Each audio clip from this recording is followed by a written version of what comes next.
Hello!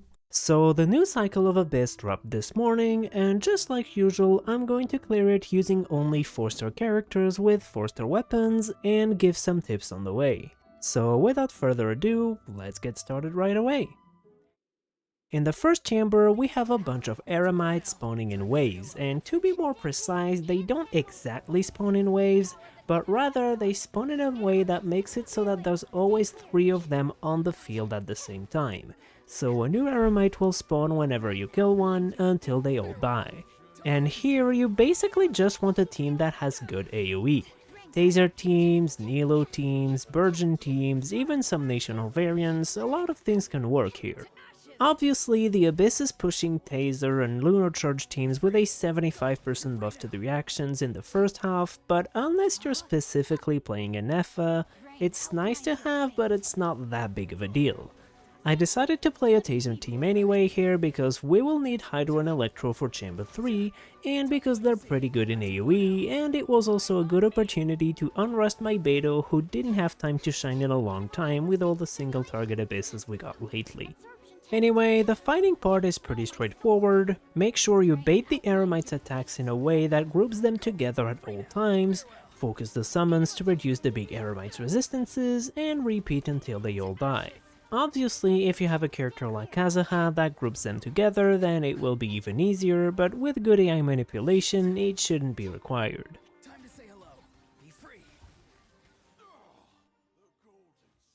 In the second half, we start with those annoying Pyro Lava blobs that are permanently infused with Pyro and have very high resistances to the element. Unfortunately though, there's also Kongamoto just after, so the game still pushes you to use Pyro, but we will talk about a way to avoid this problem when we get to Kongamoto. I decided to play a Chauffeur's Overload team so that we have the Pyro check for Kongamoto, a nice res shred to still deal some damage to this lava blob with Xiangling, and Fischl dealing most of the damage here. Then we get to Kongamoto, and at the beginning there's nothing special, we just rotate through our abilities to dish out as much damage as possible, funnel energy to the characters that need it, and fail to grab Guoba's pepper with Fischl because it's always cringe to get. But after that, the boss will do his flame grenade attack, where you want to detonate them with Pyro to quickly deal a massive chunk of damage to the boss. But if you don't want to bring a Pyro unit here, you can also step on the fire on the ground to infuse your character with Pyro, and detonate the bombs with an Nemo ability like Sucrose's Burst or Kazuha's skill. Anyway, after that, we can deal a good chunk of damage to the boss while it's staggered, and you will see me move behind the boss here, which will force Kongamoto to slowly turn towards me before doing his belly spin, slightly delaying the attack so I can squeeze in a bit more damage. Then I set up my abilities at the finish line to speed up the setup a little bit, and after he does the belly spin again, we follow him with Fischl's burst to finish him off with the increased resistance to interruption from her burst. In the second chamber, we pretty much have an exact repeat of the first one, just that this time we have rune enemies instead of Eremites.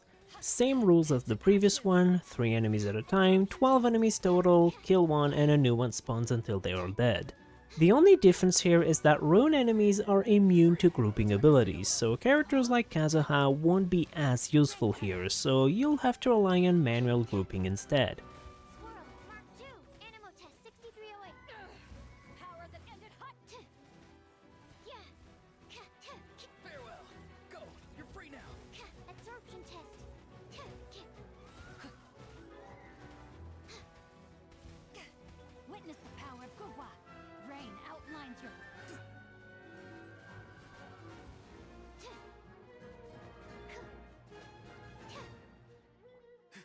The last wave is a bunch of rune drakes, which can be a bit more chaotic in their movement, but for the most part, just stay around the middle with abilities that have good AoE and you should be fine.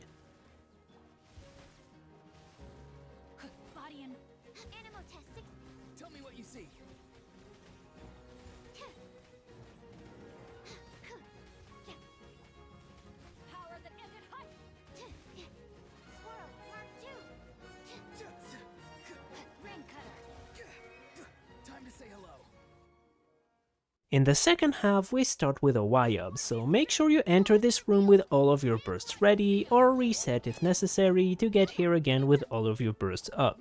We're gonna quickly get all of our bursts running before the Y-Up steal our energy, and then we just focus on dealing as much damage as possible.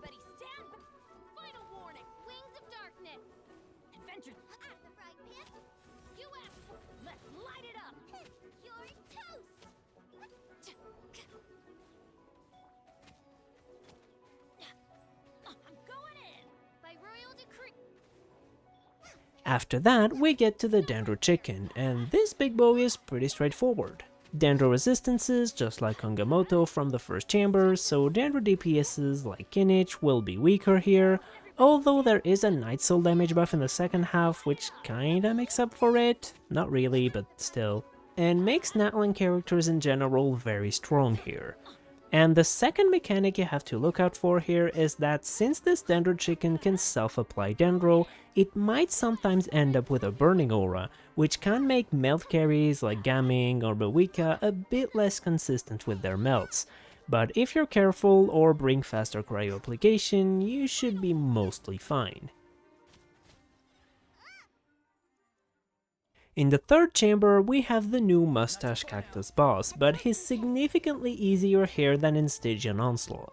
Just like usual, he starts with the hat phase, and I like positioning myself in the middle to track his yellow trail and get to him as fast as possible wherever he goes.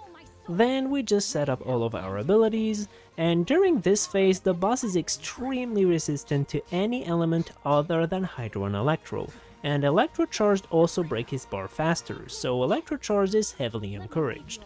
However, you can still get away with pure brute forcing, either by playing a very strong Hydro or Electro carry, like Veressa in an Overload team for example, or by playing an Over Vapor Hyperbloom team where you only use your Hydro and Electro units until the hat phase ends, and then go for big damage. Since I use Sucrose here, I do a little backdash before using my burst, so that we can consistently infuse it with Hydro Electro. Then we just spam our abilities off cooldown and deal as much damage as we can to defeat him before he goes hiding again. Also, I'm using Beidou here because there's not a ton of options with 4-star units, but she's not that good in the third chamber specifically, because this is single target and Beidou's damage falls off a lot when you don't have two enemies next to each other. Maybe I could have tried Lisa or Sethos, but I'm not sure how good it would have been.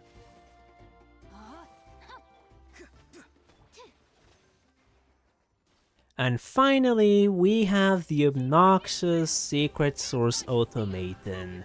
We start by setting up our buffs and stuff, and here something I've noticed recently is that you have to be really careful when playing Fischl with Bennett so you actually snapshot his attack buff. When you switch to a character inside Bennett's buff, you don't immediately get the attack buff, it only updates every second. So while for a character like Xiangling, which also snapshots, it's not that big of a deal because she snapshots around the end of her burst animation, Fischl pretty much summons Oz instantly, so you have to be extra careful to wait long enough to get Bennett's buff before summoning him. Then we make sure everyone's burst is ready while heading to the pillar phase, and since we don't have any character with vertical mobility here, we'll have to climb the pillars manually. Which I honestly don't really know how to do consistently. I know there's proper setups that work 100% of the time, but I kinda just run at the wall, spam jump and pray. Then we bring the boss down and deal as much damage as we possibly can in this tiny 17 seconds window where the boss has reasonable resistances, but since this team's damage is not very front-loaded like a Gaming or Mawika team, we don't have quite enough damage to finish him off here. But thankfully, Chevreuse' resistance red allows us to still deal a reasonable amount of damage outside of his weakened state, so we have just enough time to squeeze in our last half rotation and defeat him just in time. And that's it for the video. I hope this will be able to help some of you. You can see my builds in the background here. I wish you a good luck in your Abyss clears, and I'll see you in the next one. Bye bye!